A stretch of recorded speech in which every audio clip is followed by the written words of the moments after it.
Doutor, como é que é defender? Vamos já no VRA, vamos lá, né, na voadora. Como é defender a escória? Que na época do goleiro Bruno ficou marcada e também na época do Banda Degola. Quem manda na defesa sou eu, advogado. Não é o réu, não é o acusado, não é o enfermo, não é o paciente. Absolutamente. É a defesa, é o advogado. Acabou.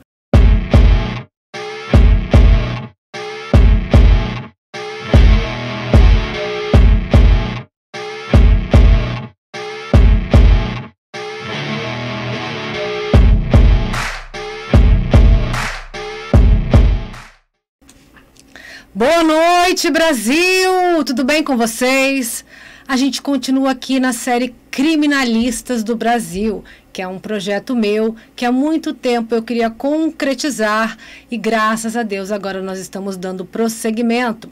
Nós recebemos aqui o Dr. Jean Severo, um tribuno do júri, um dos advogados mais polêmicos do Brasil, né? Mas também um dos mais renomados. Por mais que algumas pessoas se inflamem contra, sejam contrárias à sua forma de atuação ou à forma de atuação de qualquer um destes criminalistas do júri, fica o respeito e admiração da Rede Rio e essa vontade de entender as estratégias desses grandes criminalistas, a mentalidade deles, como que eles trabalham com cada caso e como é defender a escória. Palavras do Dr. Zanoni Júnior. Escória, ele disse em uma palestra sua excelente, por sinal, que está aqui no YouTube. Nós recebemos aqui com muita honra e prazer, tá? Na Rede Rio TV, Zanoni Manuel de Oliveira Júnior. Ele tem 31 anos de advocacia, possui pós-graduação em Direito Penal e Processual Penal, é advogado atuante na área criminal em processos de grande repercussão e professor de Direito Penal e Processo Penal. Ele atuou em grandes casos e a gente vai falar destes casos agora aqui na Rede Rio e eu recebo o Dr. Zanoni. Dr. Zanoni, tudo bem? Tudo ótimo. Seja bem-vindo, muito obrigada, viu, pela presença aqui. Eu que agradeço o convite. É uma honra. Quantos anos de advocacia criminal, doutor? Olha, de escritório, que eu trabalho em escritório de advocacia, eu vou completar agora 31 anos e como advogado 27. 27. Doutor, como é que é defender? Vamos já no VRA, vamos lá, né, na voadora. Como é defender a escória? Eu sou um advogado que milita predominantemente no Tribunal do Júri. Eu tenho hoje a sorte de poder escolher as causas que eu trabalharei. Então, a minha equipe, aqui no escritório somos 8. Eu e minha equipe, nós trabalhamos quase que 100% em processos envolvendo crimes dolosos contra a vida, que são crimes cuja ritualística, cujo procedimento é afeto, é da competência do tribunal do júri, que é julgado, apesar do júri estar previsto no Código de Processo Penal, na Constituição, e fazer parte do Poder Judiciário, é o único lugar onde o povo exerce definitivamente jurisdição. Então, o homicídio, o induzimento, instigação e auxílio ao suicídio e a automutilação, o infanticídio, que é a mãe que mata o filho durante o parto ou logo após, sob a influência do estado puerperal, e o aborto, todos os abortos, esses delitos são dolosos contra a vida, são julgados pelo povo. E o júri tem um plus, ele tem uma visa atrativa, ele tem um poder de chamar para si, de atrair para si os crimes conexos, os crimes que tenham uma certa conexão com o crime doloso, com a prática do crime doloso contra a vida. Então, o meu escritório hoje, eu trabalho com isso, com o júri, há 30 anos. Mas hoje, quase que 100% do meu escritório é processo envolvendo o júri. E a maioria, a gente sabe, é homicídio.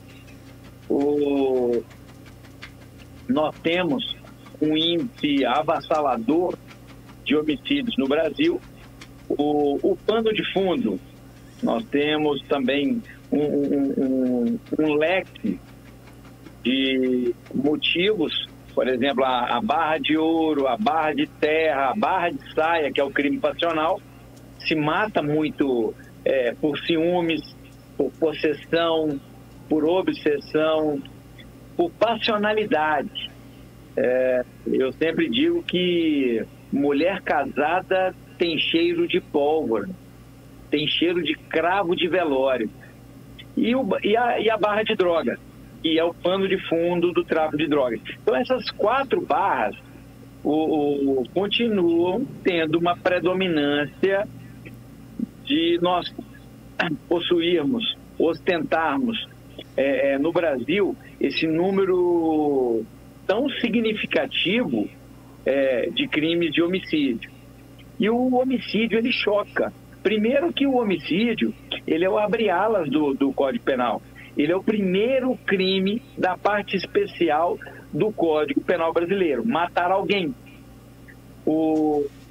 E ali o Código protege, o legislador, ele protege o bem mais importante, mais caro que o cidadão possui, que é a própria vida, o sopro divino. E isso acaba despertando uma curiosidade. Diferentemente dos outros países, quando um crime ocorre, por exemplo, na Europa, todo mundo pergunta por quê.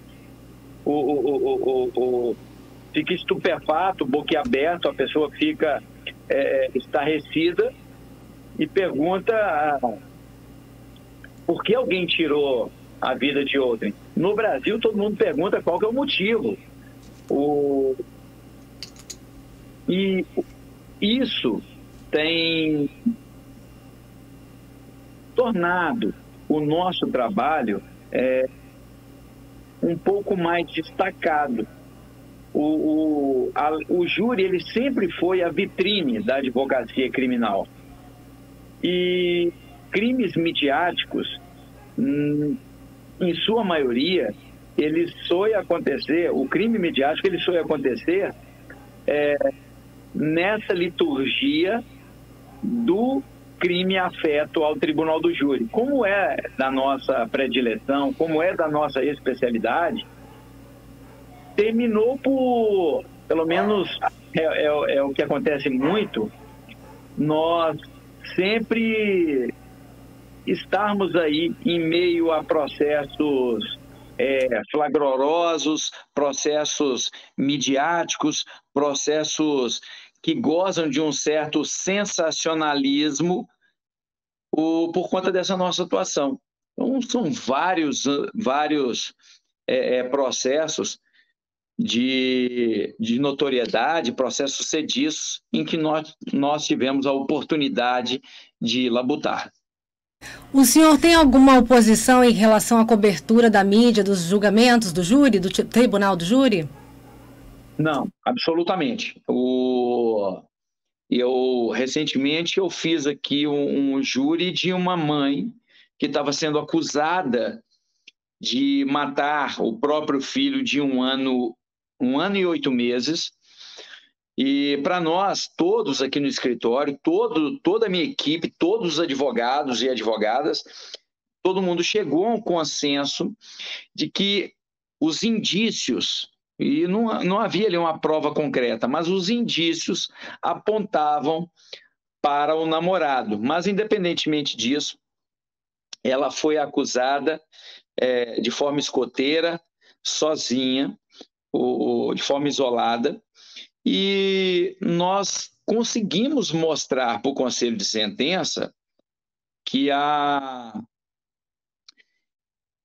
foi omissa, ela teve sim uma certa negligência, para com os cuidados. A gente sabe que mãe, pai, o ascendente, ele tem o dever de proteção, cuidado e vigilância, ele é garantidor.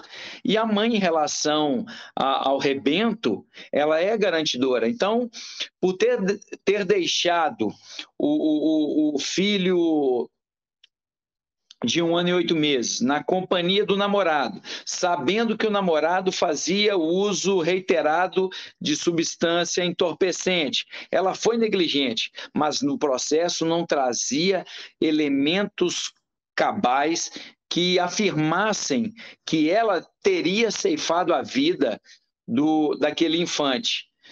Nós pedimos a desclassificação para o homicídio culposo e não doloso, como o Ministério Público afirmava, e no final do júri nós conseguimos um veredito 5-2 e houve a desclassificação.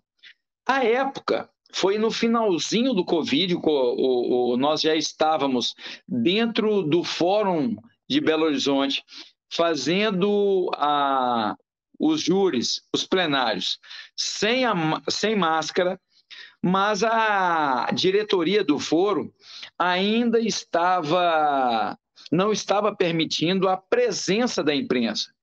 A imprensa fez a cobertura desse caso no dia pelo lado de fora. Os jornalistas ficaram no passeio, ali do lado de fora do fórum. E lá eu acorri no sentido de prestar algumas entrevistas.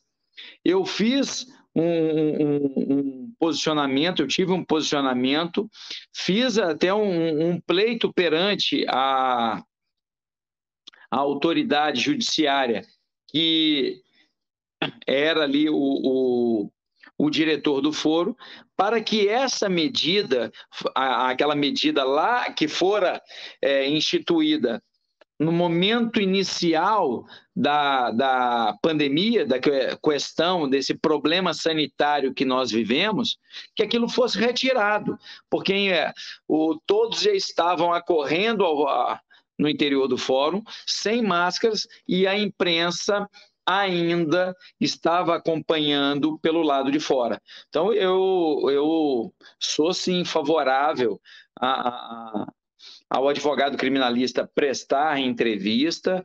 Tem que ter um certo cuidado? Claro que tem, porque o advogado ele não pode falar besteira isso seja o advogado assistente de acusação, aquele que assiste o Ministério Público, e o próprio Ministério Público, numa ação estadual, num processo criminal estadual, o promotor de justiça, num processo criminal federal, um procurador da República, não pode falar besteira, sob pena de comprometer a tese.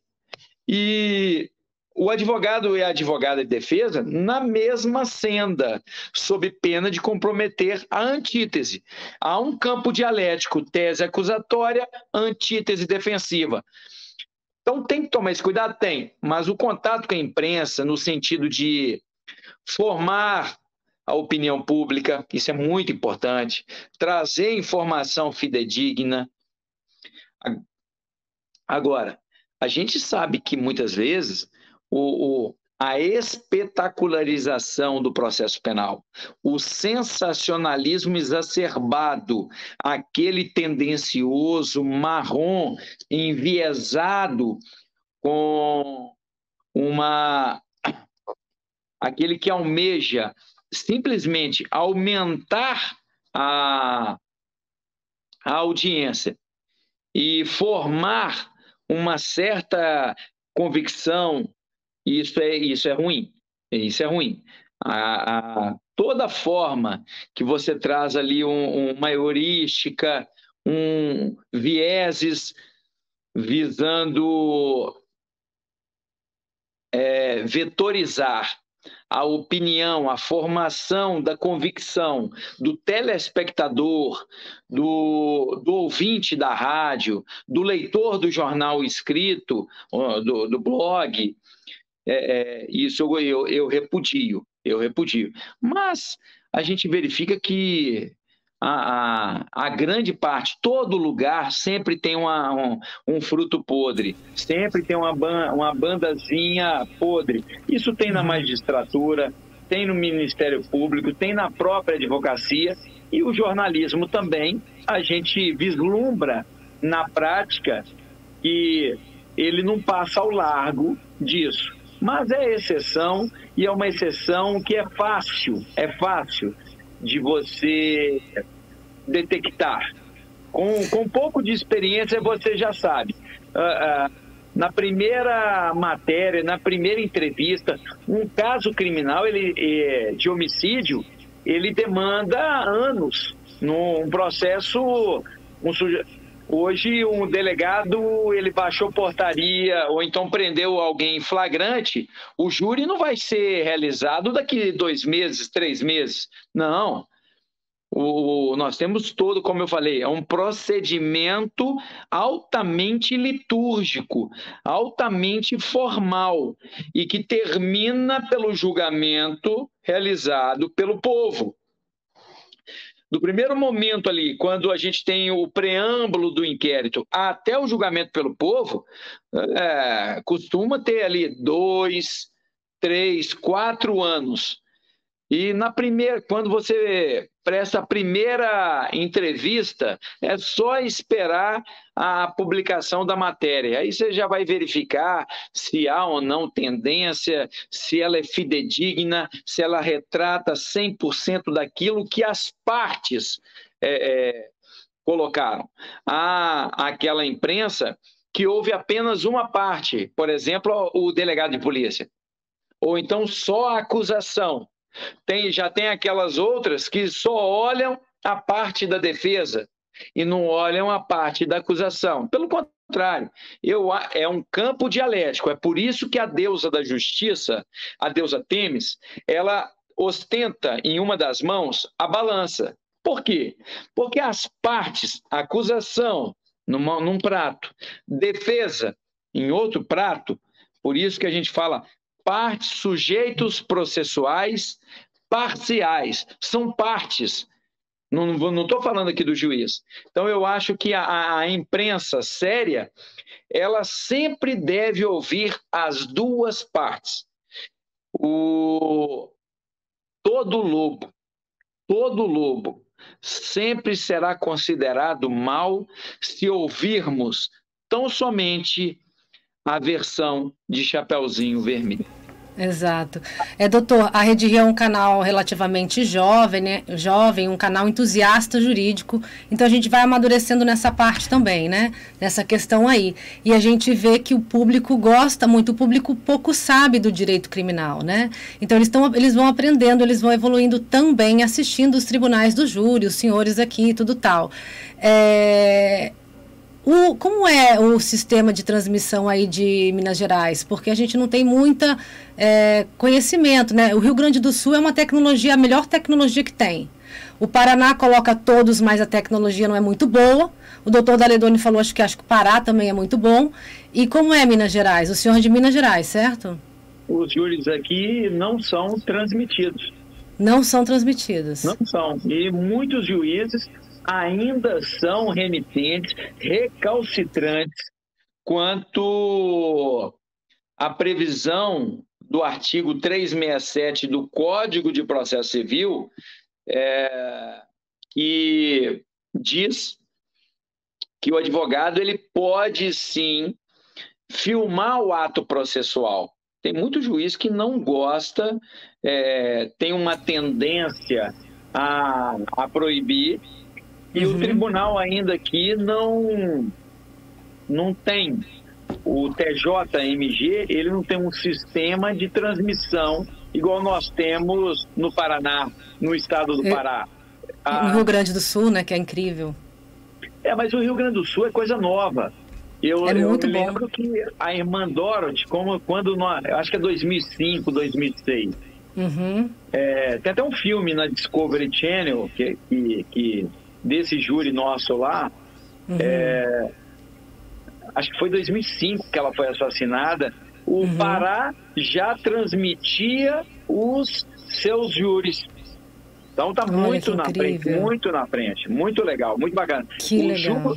Os júris na capital, lá em Belém do Pará, já eram transmitidos ali no início dos anos 2000. Eu lembro que em 2005 nós já tínhamos essa tecnologia lá.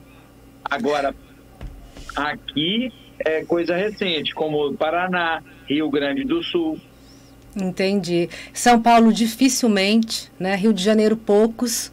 Enfim, vamos evoluindo, porque a gente não tem direito na escola. A gente estuda um monte de coisa que a gente não usa, mas direito que seja constitucional, que seja patrimonial, a gente não estuda na escola. Então, querendo ou não, mesmo sendo o criminal, a gente aprende muita coisa, né?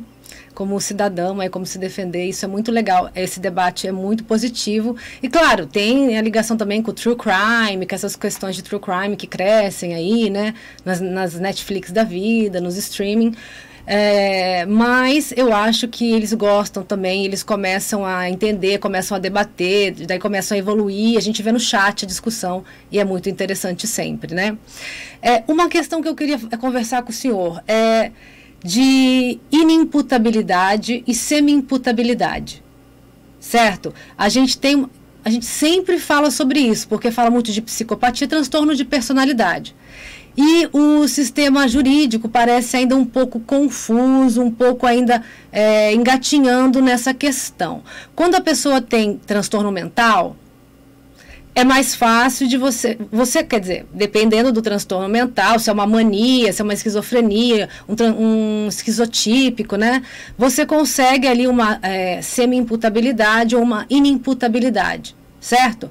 Agora, um transtorno de personalidade, que é dito, né, considerado aí pelos neurocientistas, psiquiatras, como uma coisa genética, uma função cerebral, certo? Ele não tem alguns mecanismos ali relacionados à empatia. Então, eles passam a vida dissimulando aquilo. Tá, e aí não tem essa questão, né? Fica um pouco confuso. O psicopata, o sociopata e o narcisista julgado de modo comum, né? Ele de modo comum julgado. E eu percebo que os senhores nunca pedem, nem o delegado, nem ninguém, a questão psiquiátrica e psicológica logo de cara que uma pessoa é acusada, suspeita de um crime. Por quê? Não sei se o senhor entendeu o que eu falei. Claro. Entendi.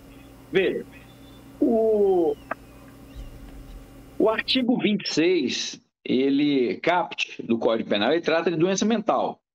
Isento de pena o agente que por doença mental, desenvolvimento mental incompleto ou retardado, era, no momento da ação ou omissão, inteiramente, preste atenção nesse advérbio, de modo aí, inteiramente incapaz de entender o caráter ilícito do fato, capacidade de entendimento, ou de determinar-se conforme esse entendimento, capacidade de determinação. Então, nós temos aqui capacidade de entendimento, capacidade de determinação. Eu prestei recentemente ministrei um curso de quesitos e eu falo até que no júri, como o jurado ele não conversa com ninguém, ele responde perguntas que nós, no direito, chamamos de quesitos, a gente tem que fazer o juiz desmembrar o quesito em dois. O jurado tem que votar um quesito para a capacidade de conhecimento, capacidade de determinação. Ok.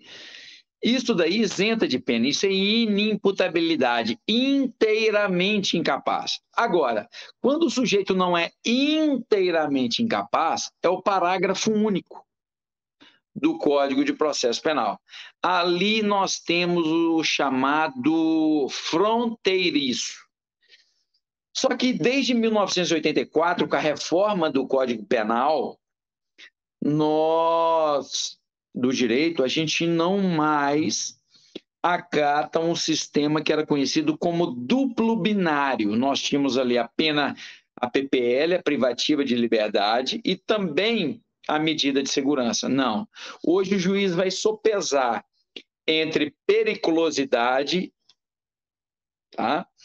Periculosidade e culpabilidade. Culpabilidade, pena. No caso do parágrafo único, aqui eu vou colocar o sociopata, aqui eu vou colocar o psicopata, quero colocar a sociopatia grave, que é o transtorno de personalidade antissocial.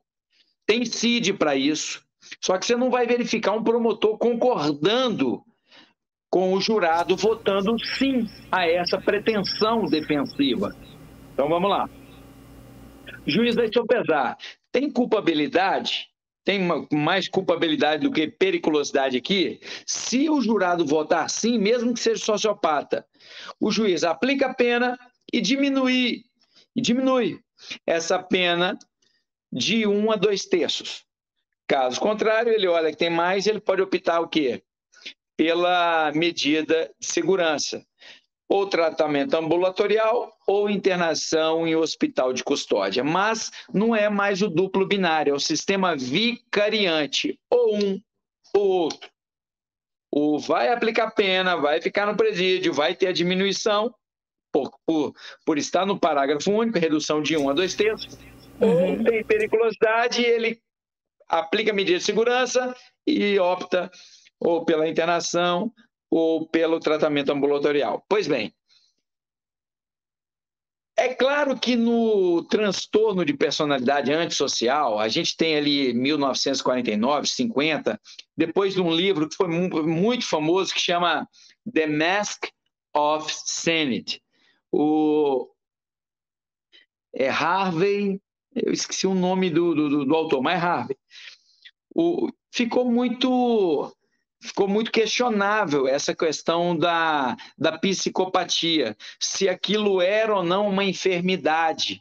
E veja que tem CID. Você conversa com muitos psiquiatras forenses e alguns ainda atestam, há sim um problema, há um roteiro, nós temos ali um cardápio de sintomas, como, por exemplo, uma preguiça exacerbada, o sujeito não consegue ter misericórdia,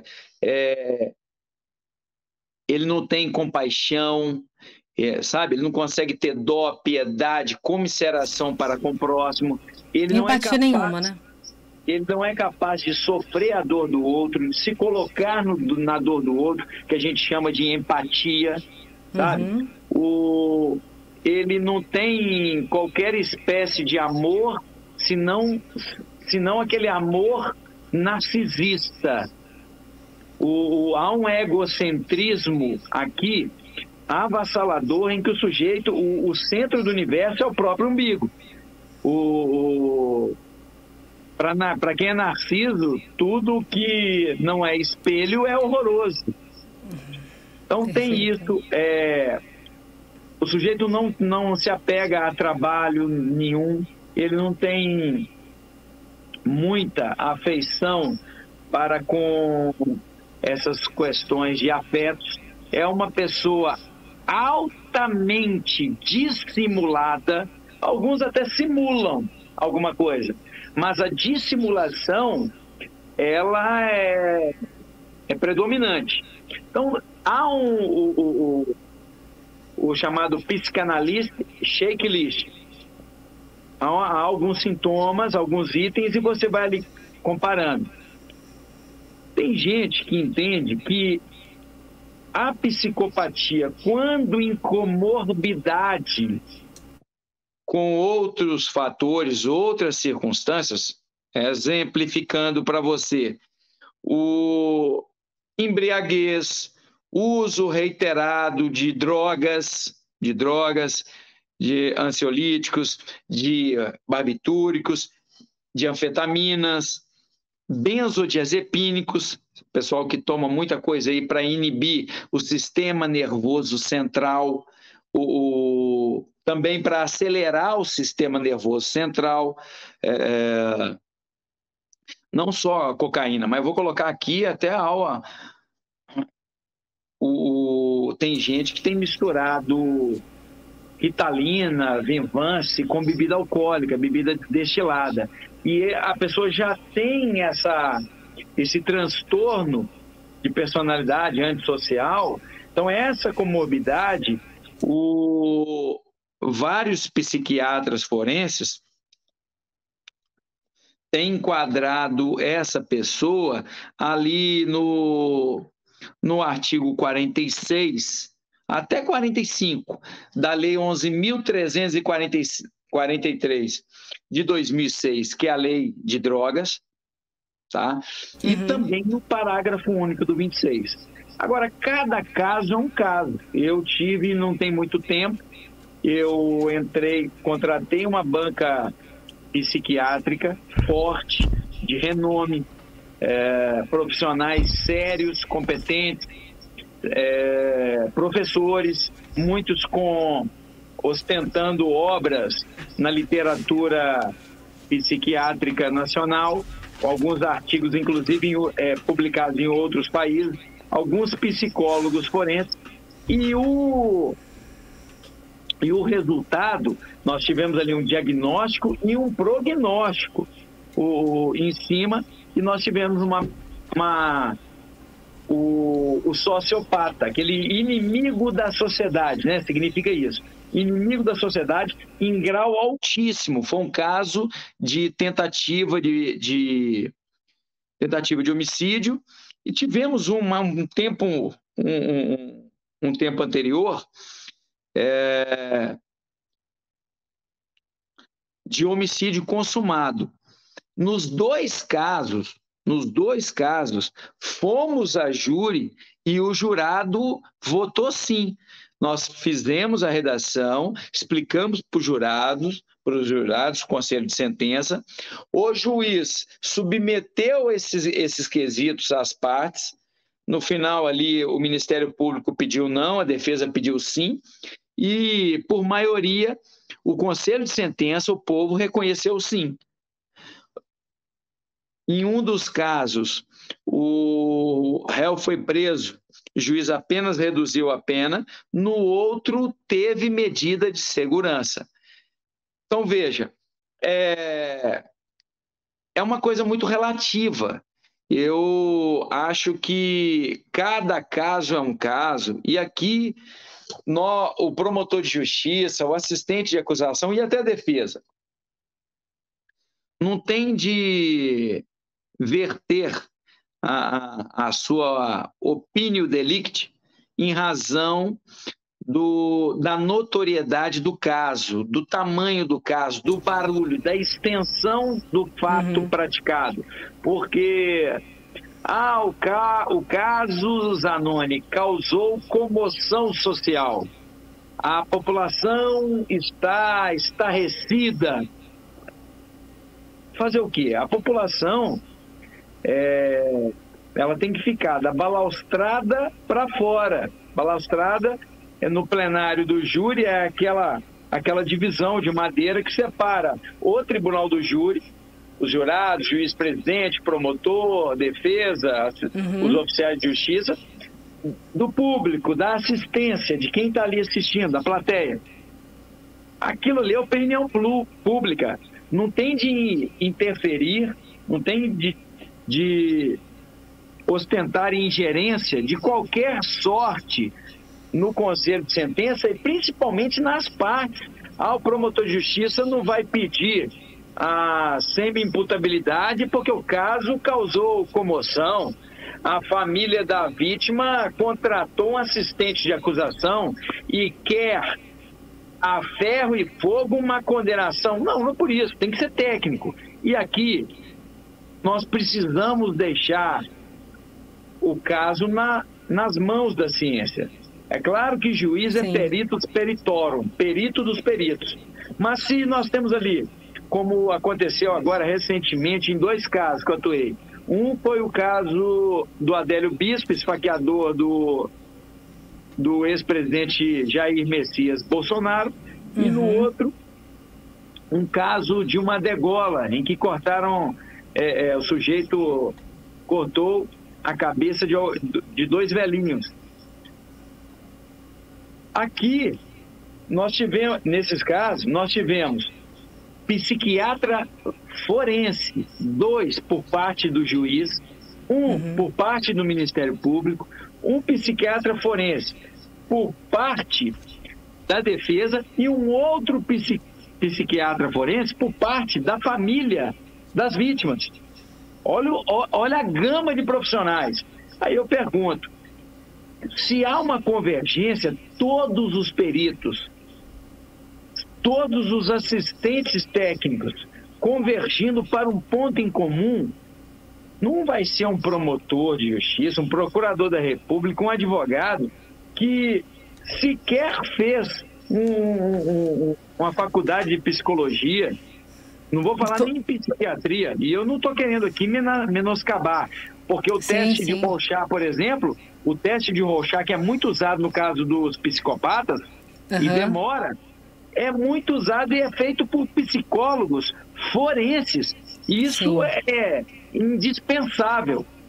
Eu entendo que aqui não é emoção, não é a paixão que vai chegar e falar, não, eu vou sustentar a ferro e fogo, a fórceps, a sociopatia.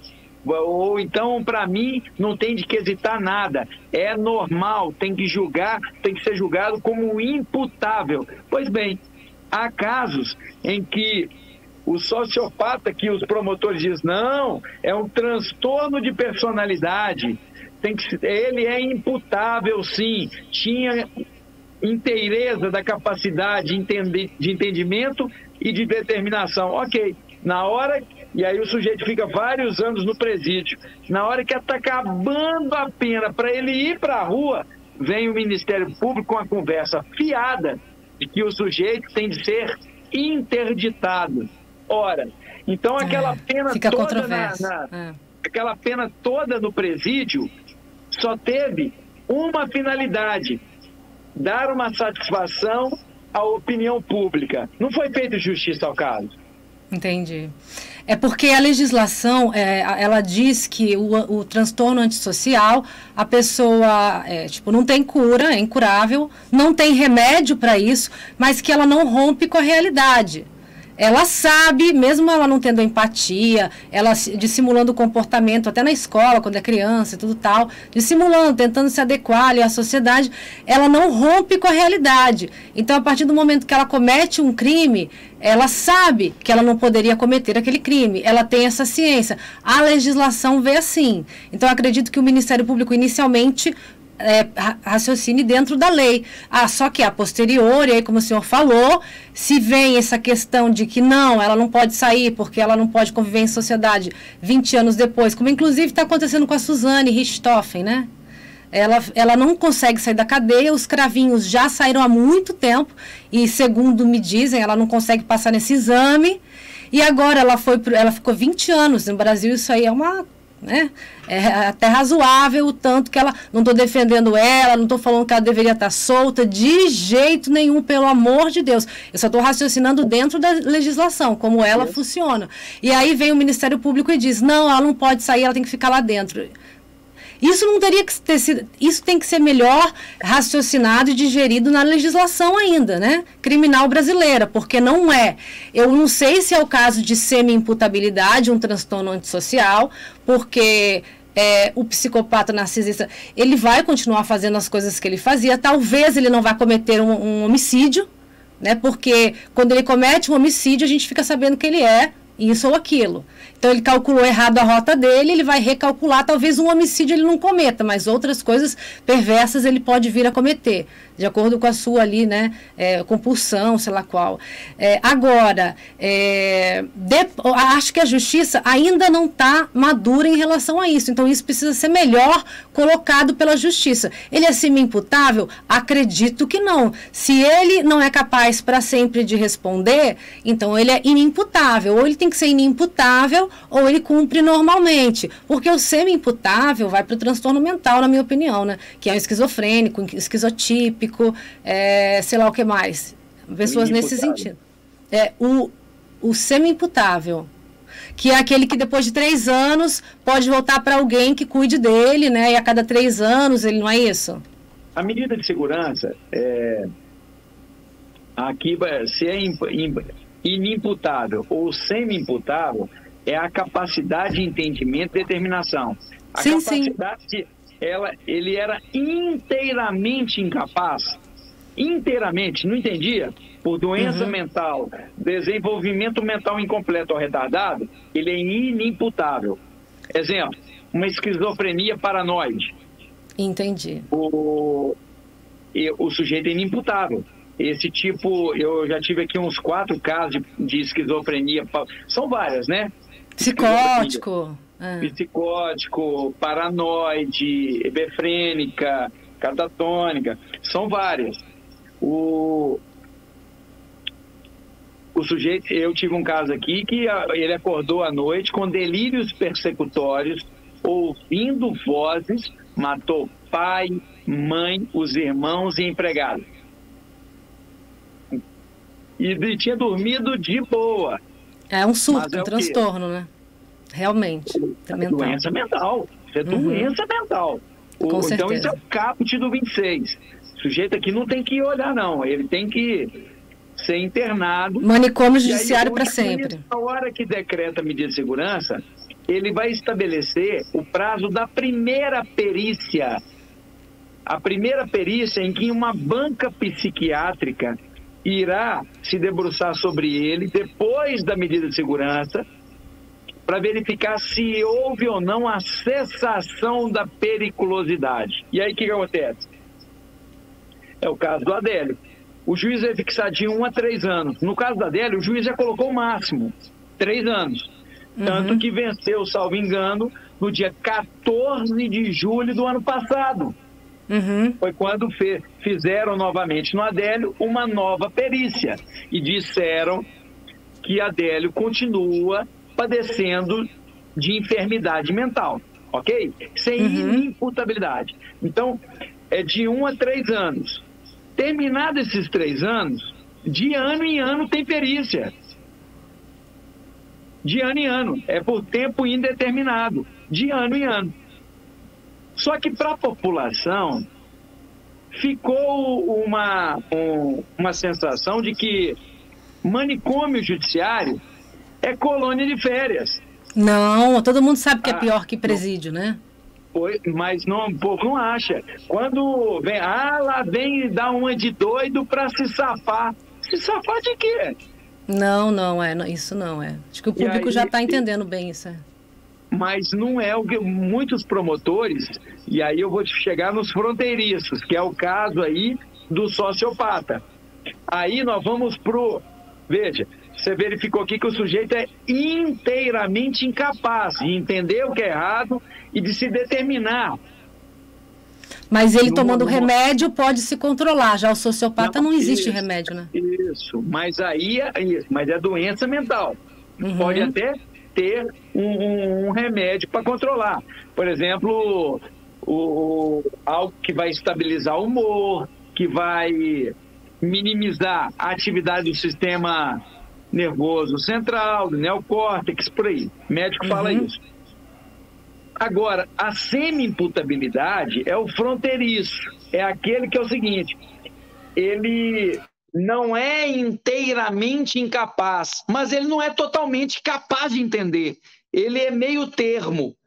Então, aqui ele não tem totalmente a capacidade de entendimento e também não tem totalmente a capacidade de autodeterminação.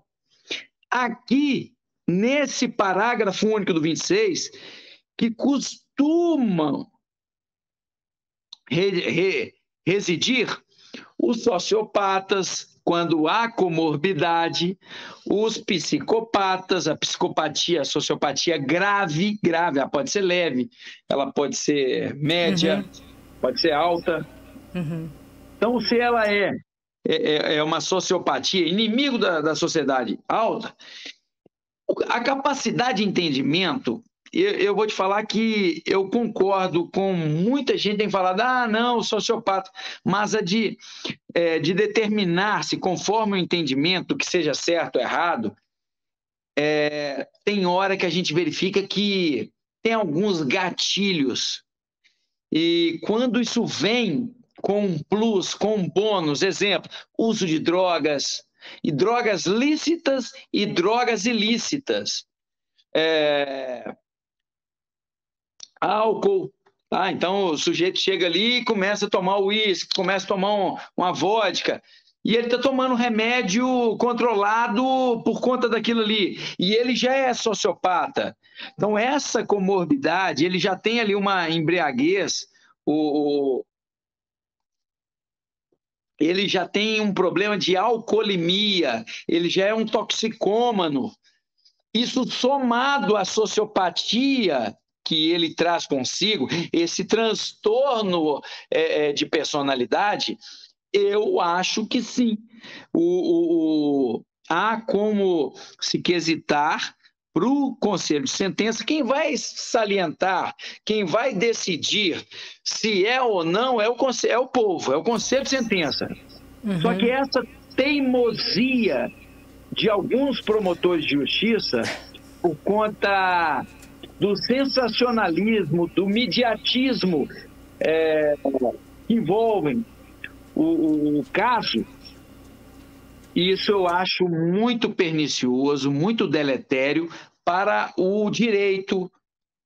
Você sustentar a fórceps uma imputabilidade, quando, na verdade, o sujeito é semi-imputável. Por que não dar uma pena reduzida? Por que não tentar ali um tratamento, uma internação por um tempo, talvez depois, se houver curador, porque é imprescindível a figura do curador. Nos meus cursos, eu ensino aos advogados, não sejam curadores, porque se migrar da internação em hospital de custódia, o antigo manicômio judiciário, o sanatório judiciário, hoje, por um eufemismo, nós chamamos isso de hospital de custódia. É um hospício, continua sendo. A gente sabe o que é um hospital psiquiátrico público no Brasil. Nem só, doutor, o melhor hospital psiquiátrico aqui do Rio é já um pesadelo. Pois é. Então, é entender que, nesse caso, se o sujeito ele foi internado, ele vai ficar internado ali. Agora, se ele migrar da internação para o tratamento ambulatorial, o curador ele é responsável civil. Imagina agora esse sujeito com semi-imputável ou com uma doença mental, um desenvolvimento mental incompleto ou retardado, venha reiterar no delito, no crime. Pratica um crime contra o patrimônio, um crime contra a vida, um crime contra a incolumidade, uma lesão corporal em alguém, um crime de dano. O curador tem a obrigação de indenizar, ele é responsável, como um pai em relação ao filho, como um avô em relação ao neto, como o filho em relação ao pai na velhice. Ele é responsável, ele é garantidor. Então, isso não é função da advocacia. Eu ensino o meu aluno e como fazer isso. Não basta você contratar um assistente técnico, um psiquiatra forense, está de bom tamanho, somado com um psicólogo forense, ou uma psicóloga. Eu tenho uma psicóloga hoje que, para mim, é uma das melhores do Brasil. Então, tem muita gente boa, psicóloga, psiquiatra, tem muita gente boa hoje no mercado. Você contrata esses profissionais, isso não basta. Você tem que saber instaurar um incidente, saber conversar, despachar com o magistrado, ir no gabinete do promotor e explicar para o promotor isso que eu estou te explicando. Eu já vi juízes e promotores, exemplo, eu não vou instaurar um incidente porque não tem nada para trás, não tem nada pretérito. Exemplo, não tem um prontuário médico, não tem um histórico anteacto de uso de benzodiazepina, com Rivotril, clonazepam, esses remédios. Sujeito, um estabilizador de humor, ele não usa nada, Zanoni. Como é que eu vou deflagrar, eu vou instaurar, eu vou deferir esse seu pedido de instauração de incidente de insanidade mental, que é autuado em apartado ao processo criminal? Pois é, tem sim. É só olhar. Aquele homicídio, ele saiu da linha da normalidade? Exemplo, vou te falar. Teve um caso que eu atuei.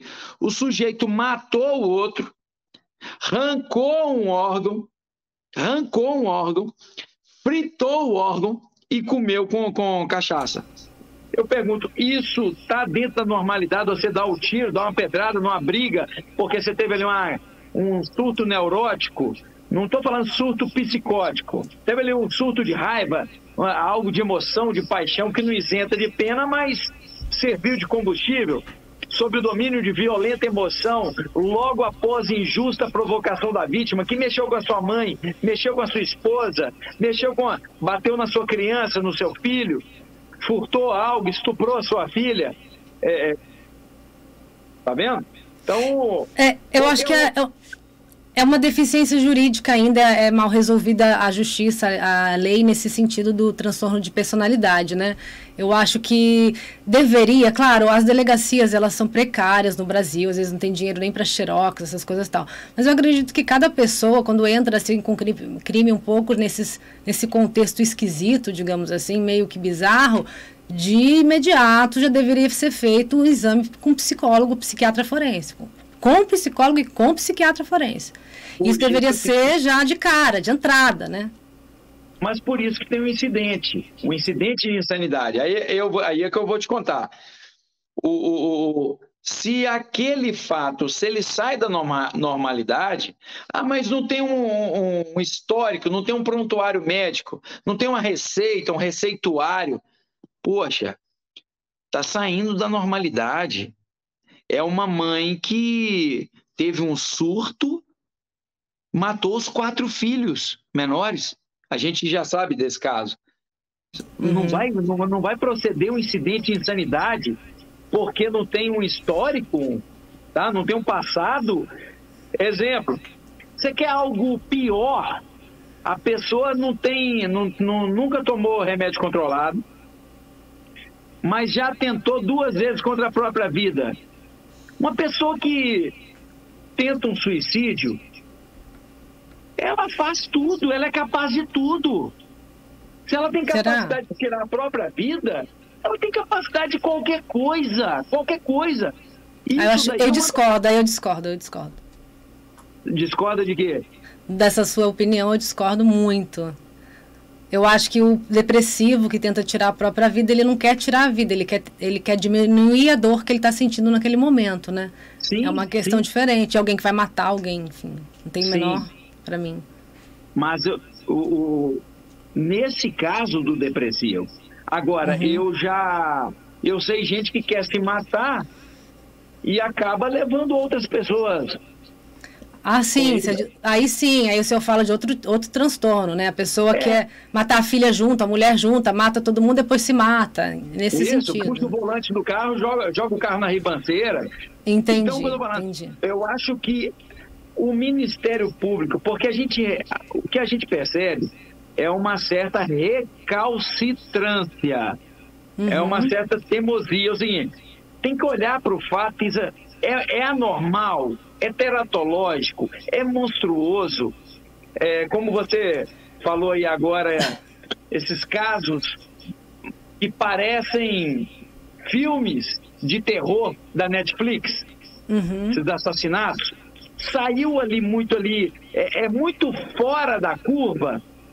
Não custa nada instaurar um incidente de insanidade para que um psiquiatra, um psicólogo, uma banca profissional da medicina, da ciência, sabe, da mente. Nós somos profissionais do direito, nós não somos médicos, mas o que eu vislumbro em 30 anos é o seguinte: por pressão da mídia, por pressão da opinião pública, não, isso é uma sociopatia, isso é um transtorno antissocial, não tem nada que falar em semi-imputabilidade, muito menos em inimputabilidade. Espera lá, calma, cada caso é um caso, vamos com calma, para não acontecer isso que a gente está vendo aí com a Suzane. Você deu um exemplo maravilhoso, os cravinhos já estão soltos. Faz muito tempo, né? Muito tempo. Mas eu pergunto para você, os cravinhos deram audiência ou quem dá audiência é a Suzane? É a Suzane. Um já até voltou para a prisão depois, né? Não sei se está ainda, porque se fez outra coisa. O senhor falou desse tipo de... O bandido da luz vermelha, eu acho que tentaram algo parecido com a Suzane no caso do bandido da luz vermelha, viu? Salvo engano. Mas daí o bandido da luz vermelha, acho que entra no caso de mania, né? Serial killer. Aí não tem como viver em sociedade. Ele tem que ir para o manicômio judiciário. Não tem como reintegrá-lo, né? Fica difícil. Então, o que o senhor falou também, que como se diz, potencializa muito quem tem transtornos mentais, a droga, né? A gente lembra do Carandiru, do filme Carandiru, né? Teve um rapaz que ele jogou água quente num surto por conta do crack, que o Carandiru acabou por conta do crack, né? Quando era cocaína, só ali estava ok. Quando chegou o crack, acabou. Ele teve um surto e jogou água quente na pessoa, nas duas pessoas que ele mais amava, e depois ele, meu Deus, o que eu fiz, né? Então, a droga com certeza potencializa. Eu queria fazer esse link só para ilustrar uma coisa que o senhor tinha falado antes aí. Agora, a gente tem aí, dos seus casos, né, para falar sobre isso, o Adélio Bispo, que a gente não sabe quem é, porque ele foi apreendido e nunca mais a gente teve muitas notícias sobre ele, o que ele fez, se ele fez exames psicológicos, psiquiátricos, e tem o tal do furabunda, né? São duas coisas diferentes. Aqui a gente tem é maníaco? É uma mania? Esse furabundas? É um esquizofrênico. É um caso, esse caso foi muito emblemático no início dos anos 2000. Uhum. Ele tentou matar, acho que 26 mulheres. E em 2002 ele matou uma criancinha. Esgorjou, ele comeu a vagina, comeu o ânus, arrancou fora mesmo com a faca, tanto que foi para júri. E foi uma luta, mais de uma década, lutando nesse processo. Foi muito emblemático para a minha carreira, porque eu fui muito perseguido. Ninguém entende muito advocacia criminal, não é uma profissão fácil. Não é uma profissão fácil. Mas a medicina acabou... uma guerra de peritos acabou provando ali que ele tinha problema mental e problema sério. É um sujeito que precisa de tratamento e, para mim, para o resto da vida. Porque senão vai matar de novo. Vai de novo. E outra, ou vai matar aqui, ou vai matar dentro do presídio, ou vai matar dentro do manicômio, do hospital de custódia, mas vai matar, precisa de acompanhamento. A questão aqui é de periculosidade. Mas é esquizofrenia do furabundas? É esquizofrenia? Foi esquizofrenia paranoide. Teve uma outra comorbidade. Teve uma outra comorbidade também mental. Deve ter, porque não deve ser só esquizofrenia não, né? O senhor falou de ficar preso, até no presídio, né? Me lembra do Cupertino, que tem um colega de cela dele lá, que é o Lúcifer. Ele mata as pessoas dentro do presídio, então ele tem que ficar numa cela, como se chama aquela cela isolada, horrível, que tem uma janela lá em cima. Não é a cela... o seguro. Não sei se é o seguro não, acho que é isolamento mesmo. Não é o do seguro não, é uma cela normal, né? O seguro é aquele negócio, né? O crime sexual, o crime contra os costumes, contra a liberdade sexual, ali a gente também, principalmente estupro, ele é malquisto perante a massa carcerária. O preso por egresso da caserna, ou seja, o ex-policial também, e o chamado X9, aquele que fez colaboração premiada, delação premiada, o caguete, não é bem visto. Então, esse pessoal, ele é retirado da massa carcerária. Tanto que, quando há rebeliões e o motim, ele toma conta do sistema, a primeira coisa que eles tentam invadir é justamente o seguro. Entendi. Mas esse está no isolamento mesmo, porque o perigo é ele. Não é o perigo de ninguém matar ele, não. É ele matar os outros mesmo. Seguro não, ele está no isolamento, Está no isolamento. Enfim, já matou mais de 50 colegas, eu acho. É um caso de tratamento. Pode ter certeza, é um caso de doença mental. sujeito altamente o quê?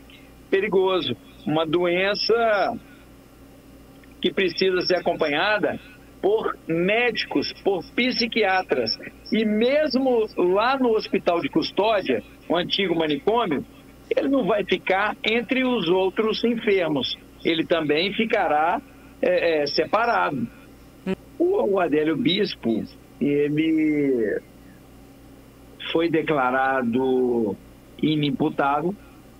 Nós contratamos uma banca psiquiátrica quando atuávamos, não atuamos mais, uma banca psiquiátrica e também uma banca psicológica de psiquiatras e psicólogos. O professor Eude Lobo, que coordenou todo esse trabalho. E, no primeiro momento, a pessoa que me contratou acorreu até o meu escritório justamente por isso que você está aí. Eu trabalho com crime doloso contra a vida. Qualquer um, e eu não vou falar leigo, não, porque tem muito professor de direito, tem muito advogado criminalista, tem muito advogado e advogada do júri, que acham que eu deveria ter batido para que a competência fosse para uma vara do júri e não para a Justiça Federal, a vara federal, como crime contra a segurança nacional. Tá? Crime de segurança nacional. Mas eu sou professor universitário, sou professor de cursinho preparatório, dou aula há 24 anos e eu já tinha trabalhado com a Lei de Segurança Nacional em concursos públicos. E assim que eu olhei aquilo ali, que eu vi o vídeo no WhatsApp, eu já sabia que praticamente ali que era o artigo 20. Ok. Mas a pessoa que me procurou não tinha essa dimensão. E todo mundo que assistiu viu ali o quê? Uma tentativa de homicídio. Uma tentativa de homicídio. Alguém esfaqueando o candidato à presidência da República. E tentativa de homicídio, a tentativa é uma norma de extensão. É uma adequação típica e indireta, oblíqua. A gente sabe que a tentativa de homicídio ela é julgada pelo júri. Muitos colegas acham que seria o júri do século, seria o julgamento do século. Aí não teria Suzane Richthofen, Nardoni, tem gente que fala que nem Boate Kiss nada chegaria perto. Imagina um júri do Adélio Bispo. Eu fui muito criticado por advogados, pela minha classe. Mas eu digo, todos os elementos típicos do crime de segurança nacional estavam ali, artigo 20. A vítima estava na corrida presidencial. O dolo, a intenção era justamente o quê? Aquele atentado. O bem jurídico protegido ali, tem ali a vida, mas também tem o sufrágio, tem a eleição, sufrágio universal, todos os elementos a uma subsunção, um enquadramento típico. Tanto que, quando eu instaurei o incidente, porque o Adélio relatou para um dos advogados que compunham acho que alguns advogados estavam conversando lá, alguns que compunham a defesa, e o Adélio teria dito ali que tinha sonhado, que Deus teria mandado algo dessa ordem. Eu estava conversando com um policial federal, quando eu ouvi aquilo, eu já trabalhei com tanto processo de incidente, você está vendo aí? Eu falei isso para a imprensa, aqui no meu escritório, quando a Polícia Federal apreendeu o meu smartphone. Eu acho que a falta de sorte é porque caiu na minha mão. Porque em incidente de insanidade mental, eu sei fazer, eu trabalhei muito com isso. E quando eu ouvi aquilo ali, sabe aquele déjà vu? É um flashback. Eu falei, já ouvi essa música. Eu já vi isso em algum lugar. Contactei com a banca, tentamos o incidente, não conseguimos. Contratei o assistente técnico, peticionei o juiz, ele permitiu que o meu assistente acorresse ao interior do Presídio Federal, e o resto virou história. Deu positivo o laudo, incidente, foi feita audiência, incidente homologado, eu desisti de todas as testemunhas, a minha única tese passou a ser a inimputabilidade, e aí começou a ocorrer o quê? A conversão, a convergência. Psiquiatra, psicólogo, de um lado, de outro, do juiz, todo mundo comungando no mesmo sentido. Adélio padece de enfermidade mental. Houve absolvição do Adélio, não houve recurso nem da Procuradoria da República, Ministério Público Federal, diga-se de passagem, e nem do assistente de acusação, o advogado Bolsonaro. Não sei. Quedaram-se inertes, transitou em julgado, e aí acabou o processo, o resto é execução. Eu não trabalho muito com execução, não gosto de execução. Adélio está lá fazendo o tratamento dele, hoje é a Defensoria Pública da União que toma conta do caso. O que seria execução, para a gente entender, doutor? É esse tratamento dele, na medida de segurança, verificar qual que é o tempo, submeter o Adélio a novas bancas de psicólogos e de psiquiatras para que essas bancas analisem se houve alguma convalescença, se houve alguma melhora parcial ou nenhuma, ou melhora total, para que o juiz decida no final daqueles prazos. O primeiro prazo foi de 3 anos, eu te falei, dia 14 de julho do ano passado. Esse ano, agora vai ser de ano em ano, esse ano tem de novo. Em julho agora, nova banca. 2024, se não tiver convalescença, 2024, 2025, 2026 e vai. Perceba, então essa banca ela vai analisar se há ou não convalescença total ou parcial e submete esse laudo à apreciação das partes. E aí, no caso que execução, o Ministério Público dá um parecer e o juiz vai homologar ou não. Se homologar, ou vai manter o status quo, que é o que aconteceu agora, ou pode migrar. Pode migrar o quê? Para um tratamento ambulatorial, ele pode ficar sob observação, com médicos, com acompanhamento por psicólogo, por psiquiatras. Isso daí depende da medicina, não é nem nós do direito.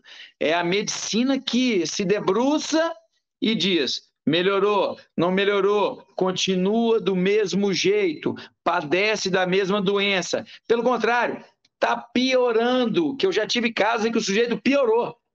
Está no manicômio, está no hospital de custódia, está recebendo a medicação, teve diagnóstico, o médico fez o prognóstico e, por incrível que pareça, o estado mental só piorou. E acontece muito. Então, eu não gosto muito de falar de questão política aqui, porque o Brasil está num momento muito complicado. Você fala A, as pessoas te atacam. Você fala B, as pessoas te atacam. Então, você não pode falar absolutamente nada. Boa. Eu quero aproveitar a oportunidade para deixar consignado que a minha banca de advogados, isso aí eu falei para o Brasil todo e falo novamente em alto e bom tom. Nós trabalhamos nesse caso do Adélio, mas sem qualquer viés político partidário, qualquer um. Teve gente na minha banca defensiva que votou no Bolsonaro. Eu não tenho partido, eu não sou petista, eu não sou de direita, não sou de esquerda. A pessoa que me contratou pagou o início do contrato, não voltou, não pagou o restante, pagou apenas o início. Depois, eu tenho quase certeza que depois que ela viu a confusão que ocorreu na audiência de custódia, A pessoa, com certeza, e abriram até vários inquéritos policiais na Polícia Federal para tentar achar quem foi, né? Porque surgiram teorias da conspiração que a gente estava recebendo de facções, recebendo de partidos de esquerda, recebendo de políticos, recebendo dinheiro de emissoras. Emissoras pagaram algumas combustível, gasolina, hospedagem em algumas entrevistas fora do estado de Minas Gerais. Porque interessavam a elas, né? Só isso, mas não teve nada de teoria da conspiração. Então a gente não tem aqui qualquer viés, qualquer ideologia política. Muito bom você ter tocado nesse assunto. Não, porque qualquer coisa que você fale assim, as pessoas não sei o que acontece no chip mental deles, que eles já vêm te atacar de alguma maneira, e eu falo assim, meu Deus, mas o que aconteceu aqui? Eu só citei o caso. Então, o caso do Adélio não tem nenhuma dessas teorias. O Adélio agiu sozinho por conta dessa questão dele mental, é isso? A Polícia Federal, a gente sabe que é a polícia, se não é a melhor, é uma das melhores do mundo.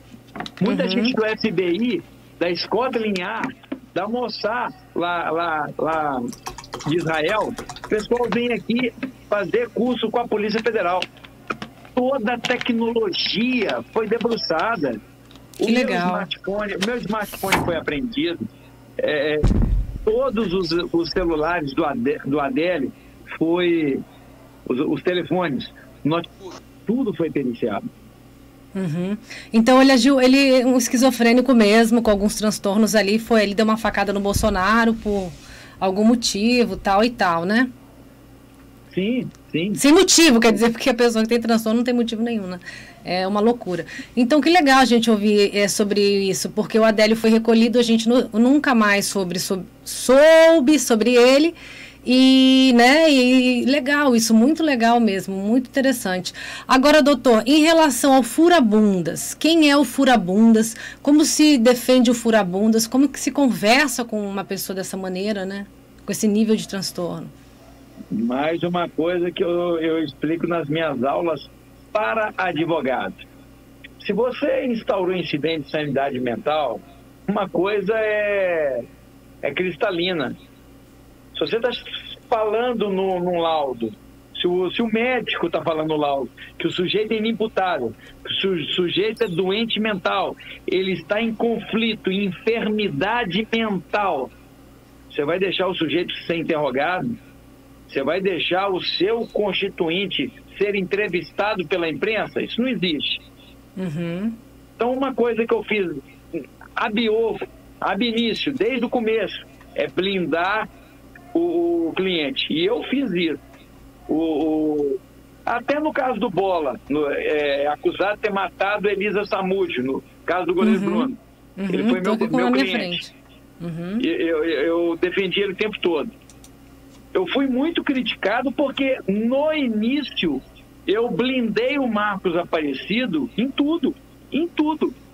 Outro, Bando da Degola. Alô? Oi. O Bando da Degola foi um caso que parou Minas Gerais. Sequestraram e assassinaram 2 empresários. O líder disso, segundo o Ministério Público, eu consegui provar a desordem mental, a enfermidade.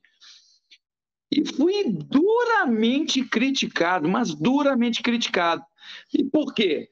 Por conta da tese que nós trouxemos, e eu trouxe essa tese por conta de tentativa de suicídio, por conta de histórico de uso de medicação envolvendo problemas psiquiátricos e psicológicos, surtos psicóticos, neuróticos, e veio a posteriori os laudos dos médicos, dos psiquiatras forenses.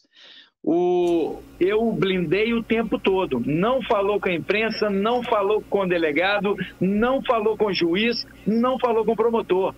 E tem uma frase muito emblemática minha, que na época do goleiro Bruno ficou marcada e também na época do Banda de Gola. Quem manda na defesa sou eu, advogado.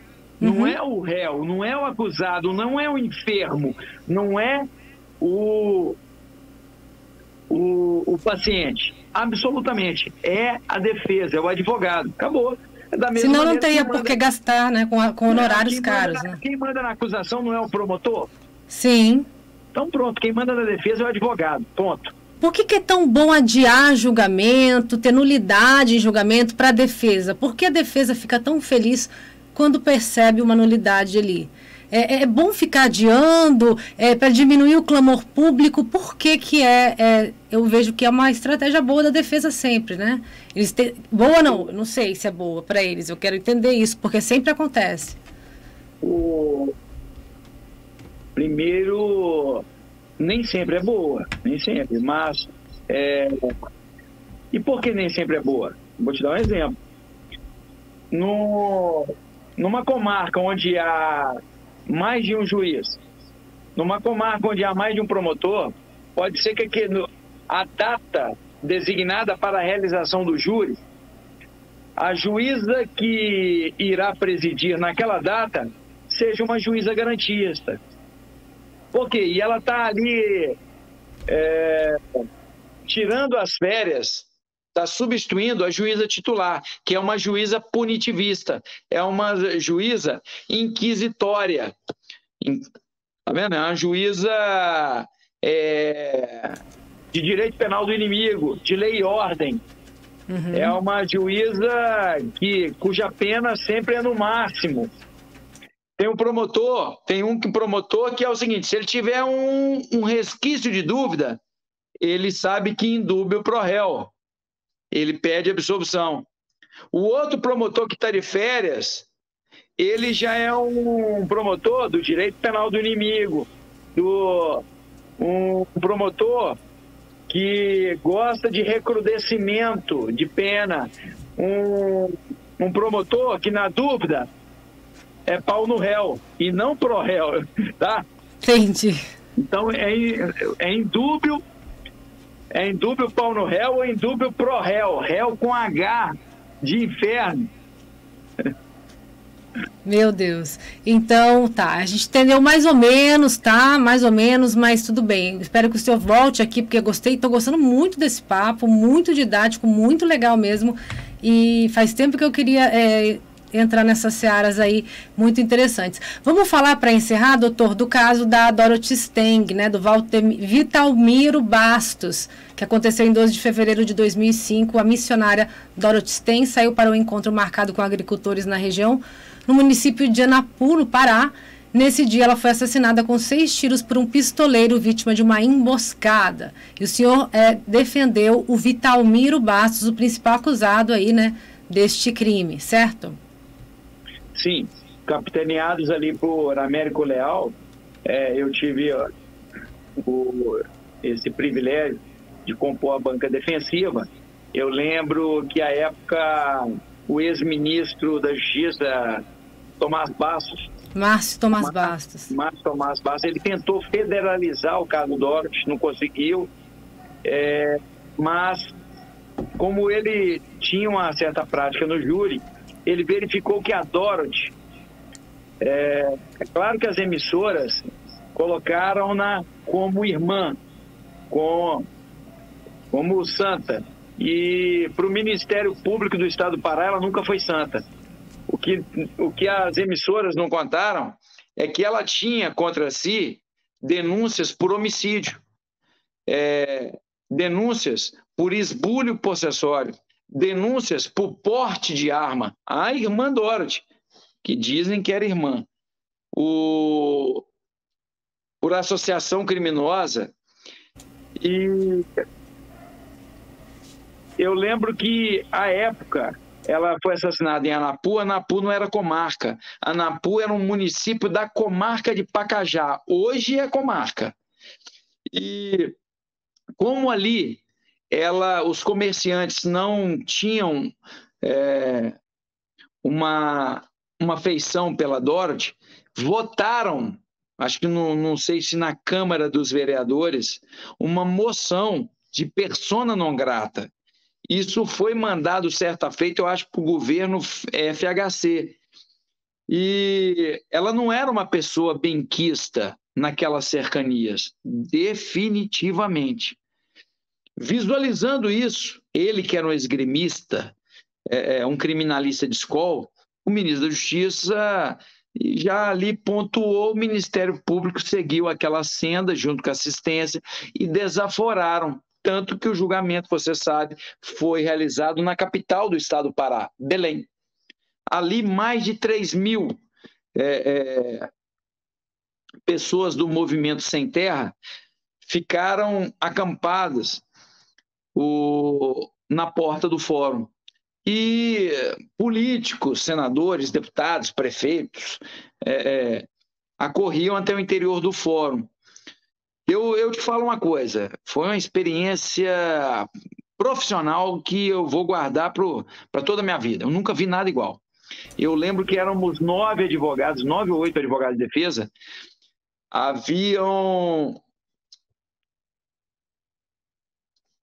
Havia 16 policiais só para tomar conta da defesa.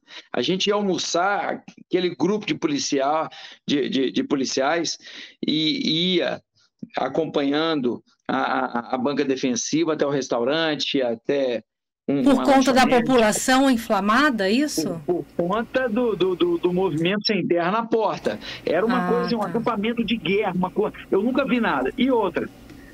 Se nós tivéssemos rede social, eu te falo, seria o maior júri de todos os tempos. E por quê? Ali estava a CNN de Nova York, eu acho que não tinha nem a CNN do Brasil. Não tinha. A CNN norte-americana estava lá, acho que a agência Reuters, acho que BBC de Londres. Com certeza.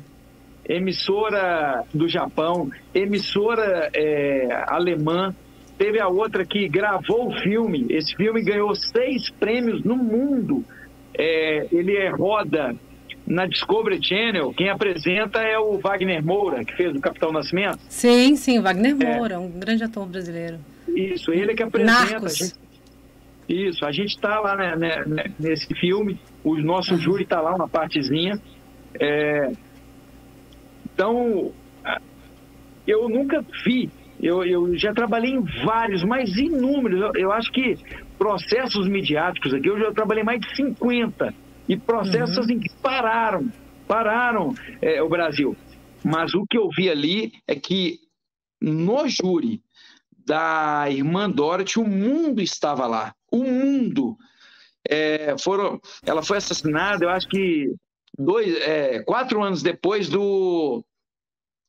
4 anos ou 3 anos, e quase 4 anos depois do atentado de 11 de setembro. Aí ficou aquele negócio, a discussão entre a defesa e a acusação, de que o Brasil teria deixado o FBI entrar aqui e investigar a morte, e que o Bida, e outros lá, o fazendeiro, aquele pessoal ali estava sendo ali, na verdade, estava naquele polo passivo da ação penal como bode expiatório.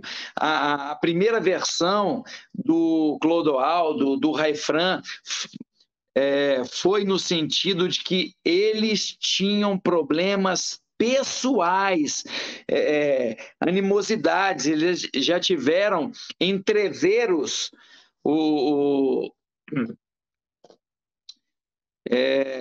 famosos lá na região com a Dorothy. Então eles tiveram ali várias discussões, problemas, entreveros, até empurra com a Dorothy. Essas informações vieram até em forma de interrogatórios.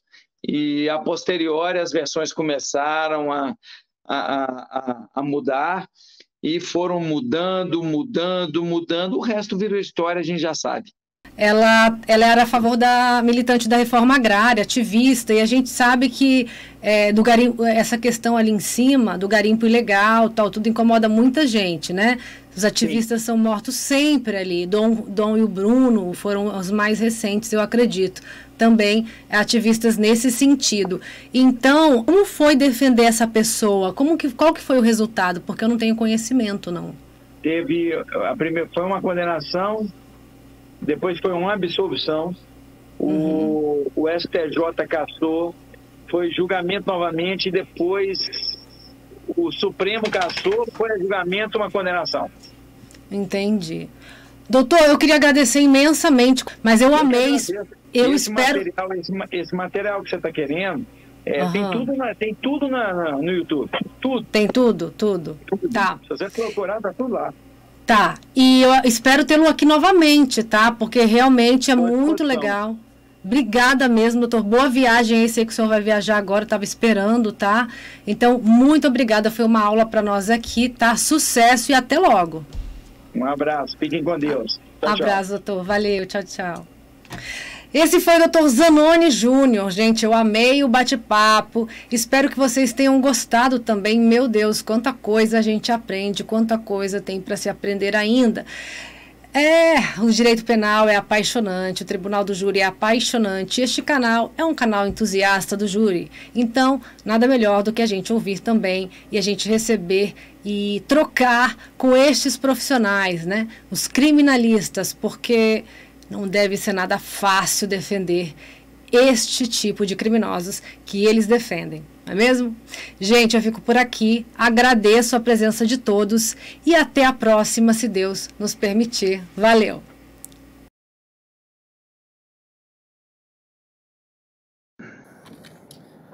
Obrigado, Excelência. Ilustre presidente, desembargador Dr. Matheus Chaves Jardim, na pessoa do qual eu cumprimento toda a segunda Câmara Criminal, ilustre procurador de Justiça, demais colegas. Excelências, o caso que me traz a essa tribuna, me proporciona nessa tarde esse privilégio de aprender com Vossas Excelências mais uma vez, que a gente sempre acorre aqui também no afã de aprender, traz uma insurgência. Eu estou aqui hoje substituindo o colega Hércio Quaresma Firpe, que foi o patrono que representou os interesses do apelante Cleverson Vaz Pereira no plenário de julgamento levado a efeito pelo Tribunal do Júri da comarca de Ibirité, nossa vizinha. Duas preliminares são trazidas para apreciação de Vossas Excelências e nós entendemos, data máxima vênia, que são intransponíveis. Não obstante aqui o princípio, argumentando e da eventualidade. A primeira preliminar é a questão da violação do artigo 5º, inciso 55 da Constituição Federal. O direito de presença do acusado, ele é um direito sagrado, é um direito que hoje está talhado na Constituição Federal como cláusula pétrea, principalmente em um crime de uma gravidade, de uma importância que é um delito de homicídio. Nosso Constituinte, no primeiro momento, ele foi acusado de um homicídio consumado, duplamente qualificado e uma tentativa. E na minha parca experiência, eu tenho 1.044 júris, 26 anos de Tribunal do Júri, e eu sempre falo pelos meus alunos, não faça júri, não obstante a nova redação do artigo 457 com cadeira vazia. Por quê? Porque você vai sair dali com 30 anos e depois vai ter que explicar para o cliente o que aconteceu. A oralidade que toma conta de toda a liturgia do Tribunal do Júri, ela é demasiadamente salutar. E quem é do Tribunal do Júri sabe disso. De 2016 para cá, 87 colegas tombaram mortos. Eu não sei quantos promotores morreram, se morreu algum juiz, mas de advogado eu sei. E eu falo, não faça audiência, principalmente tráfico de drogas, principalmente homicídio. Não faça júri sem a presença do réu. que ele tem que saber, ele tem que visualizar, ictuóclise, tudo que o promotor está a direcioná-lo, a acusá-lo, a apontá-lo. Isso é importantíssimo, principalmente os familiares. Porque depois você chegar, escoteiro, sozinho, chegar para o sujeito, ó, tem aqui uma condenação aqui de 50 anos, 70 anos, portanto o direito de presença que está lá, de qualquer um que seja réu, qualquer um, qualquer crime, é um direito da pessoa, isso é inato. É da condição de sentar naquela cadeira que ninguém quer estar no polo passivo da ação penal. E aqui foi violado.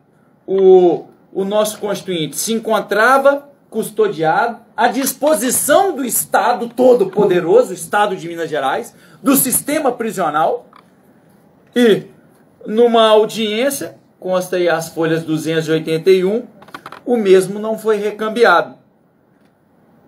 Talvez Sua Excelência, levando em consideração o princípio pars de nullité sans griffe, fazendo uma hermenêutica até forçada do artigo 563 do Código de Processo Penal, entenda que se deva relativizar uma garantia que é constitucional. Ok, isso daí é a opinião do magistrado. Nós, por outro lado, entendemos que essa nulidade, ela ostenta um quilate absoluto. Portanto, ela não está sujeita à preclusão, apesar da primeira impronúncia, apesar do acórdão que cassou a impronúncia, apesar do veredito condenatório no tribunal do júri,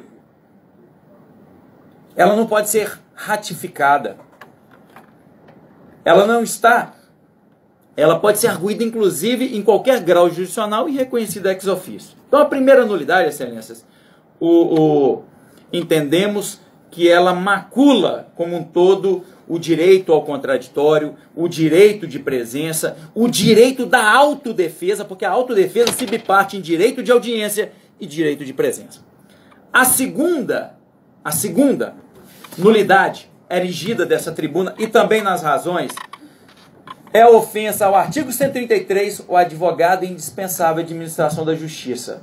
Porque se o Ministério Público no 127 é uma instituição permanente e essencial à função jurisdicional, para paridade de armas, a Constituição traz o 133. E a lei infraconstitucional, no artigo 261, ela é de uma interpretação gramatical. Nenhum acusado, por mais ignóbil, abjeto, hediondo, asqueroso e repugnante que seja o crime, teve uma que agora falou que o sujeito estuprou a mãe, não sei se eu entendi bem, mas por mais que seja assim, nojento o crime, nenhum acusado será processado ou julgado sem defensor. Artigo 261. É gramatical essa interpretação. E o defensor aqui pode ser constituído ou nomeado. Nomeado público, está aqui um ótimo representante, Dr. Leves, um dativo ou um ad hoc. Mas no caso, nós temos 200 e tantos mil advogados aqui em Minas Gerais. Esse contrato é intuito personae. Se a proposta do Bolsonaro de tirar a prova da OAB, todo mundo que é bacharel, mas não é advogado, nós teremos em Minas mais de 1 milhão de advogados, só em Minas, se isso passar. Nós vamos ultrapassar todos os países do mundo em quantidade, porque bacharel, até o sujeito que, sem menoscabar, sem qualquer vilipêndio, mas eu conheço gente que vende pastel, vende coxinha e é bacharel em direito, mas não é advogado. Pois bem, seja 200 e poucos mil advogados, seja 1 milhão, mas é direito da pessoa pensar, por fidúcia, por confiança, o advogado que lhe apraz. E nesse caso, o Cleverson elegeu aquele advogado cujo cordão umbilical que unia era a procuração, um instrumento de mandato, estava lá. Se o advogado constituído, onde toda a esperança, toda a confiança foi depositada, se ele quedou-se inerte, se ele foi decidioso, o juiz, mesmo levando em consideração o princípio do impulso oficial, ele não pode nomear um dativo sem comunicar. Aí que entra a questão da nulidade. Sem comunicar a quem mais interessa, que é o réu, que é o dono, quem está no polo passivo, de que aquele advogado que ele elegeu, ele tá agindo com imprudência, com inércia, com imperícia, com negligência, e por aí vai. Mas não. assodadamente, Sua Excelência, não obstante todo o brilhantismo que nós somos testemunhas oculares da pena de Sua Excelência na comarca de Birité. Mas nesse caso aqui, a nulidade é gritante. Constituiu-se um advogado para a apresentação das alegações finais. Sabemos que o Superior Tribunal de Justiça, levando também como parâmetro de que nos crimes dolosos contra a vida, ao judicium acusações na primeira fase, porque ele é escalonado, ele é bifásico, essa liturgia processual, a primeira fase ali, ela é vigorada pelo um juízo de admissibilidade, de pré-libação, que bastam aquela simbiose, autoria e materialidade. Por conta disso, a ausência das alegações finais não é nulidade absoluta. Mas, Excelências, o que nós estamos aqui a levantar é a ausência de comunicação. Nós temos arestos dessa própria segunda Câmara Criminal falando que isso é nulidade absoluta. Absoluta. Nomeou-se um dativo sem dar ciência a quem está no cárcere, quem está na masmorra. O que era exceção já virou regra hoje no nosso Estado. Prende-se primeiro, para dar uma satisfação, olha o caso da Vale aí, para dar uma satisfação para a opinião pública, não é? Porque prisão hoje é para isso, a gente antecipa muitas vezes. Mas tem que comunicar o réu, e aqui não foi feito. Portanto, entendemos que essa nulidade aqui, ela não está preclusa. Aqui não há que se falar em dormientibus non succurritius, apesar de já ter ocorrido o júri. Caso Vossas Excelências, por amor ao debate, ultrapassem essas duas pedras que foram colocadas aqui no caminho do mérito, de forma até brilhante, pelo nosso esgrimista aqui, Dr. Écio Quaresma, entramos no mérito. E a primeira questão é meritória, é a negativa de autoria. Excelências, quando eu falei aqui da tribuna, não falei para querer fazer qualquer tipo de apologia, de massagear ego, não.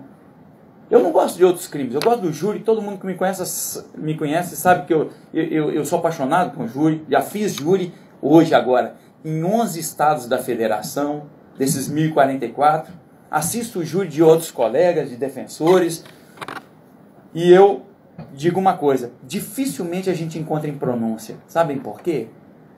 Porque, na dúvida, julga-se a favor da sociedade. Dr. Glauco presidiu o segundo com brilhantismo, e eu sou testemunha ocular disso, e sabe muito bem, nessa fase, naquela primeira fase, onde o juiz pode desclassificar, impronunciar, ele pode pronunciar e absolver sumariamente, dificilmente a gente encontra pronúncia. Por quê?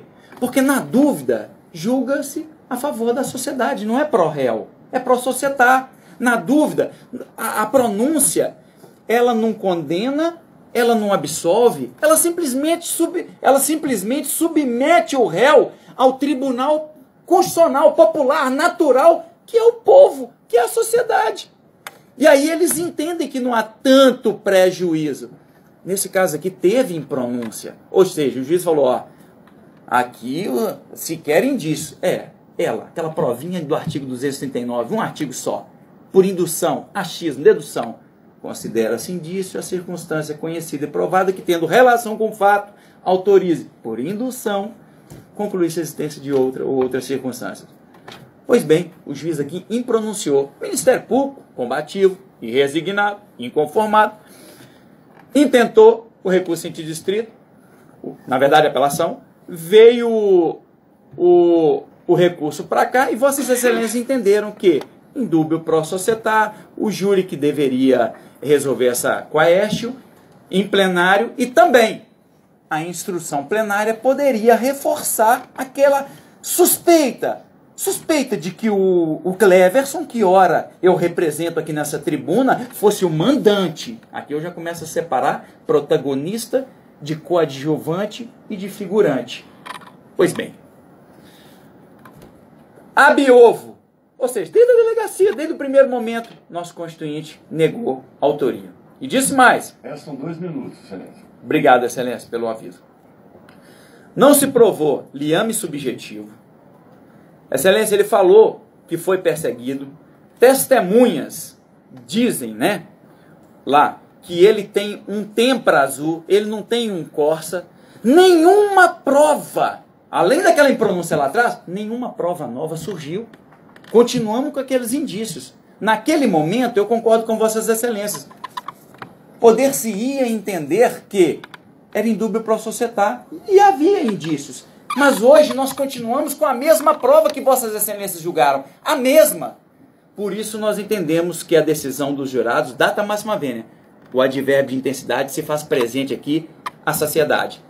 Foi manifestamente contrária à prova dos autos. E para acabar com qualquer tipo de dúvida, por que não dar uma segunda chance e sujeitá-lo ele novamente à apreciação do povo de Ibirité? Já nesse último giro do relógio, parafraseando o nosso confrade Quaresma, excelências, duas qualificadoras. E as qualificadoras aqui são improcedentes porque, no que diz respeito à torpeza, é tráfico de drogas, não tem droga nenhuma nesse processo, não se provou que a vítima tivesse qualquer liame, qualquer elo em relação ao tráfico. E a última aqui, já encerrando e desejando a vossas excelências uma ótima tarde de trabalho, a questão do artigo 30 quanto ao recurso que impossibilitou a defesa da vítima. Como é que se pode transferir uma condição de caráter pessoal que não é elementar do fato, não é elemento constitutivo do tipo penal do artigo 121 ao mandante, se ele não sabe o modus operandi do executor? Se o cara ia matar de surpresa, de soslaio, o sujeito ia matar traição, de emboscada, com veneno. Isso é um absurdo. Isso daqui realmente é um recrudescimento, isso é uma perseguição. E para corrigir essa justiça é que eu peço aqui da tribuna o provimento desse apelo. Obrigado e desculpe pelo excesso.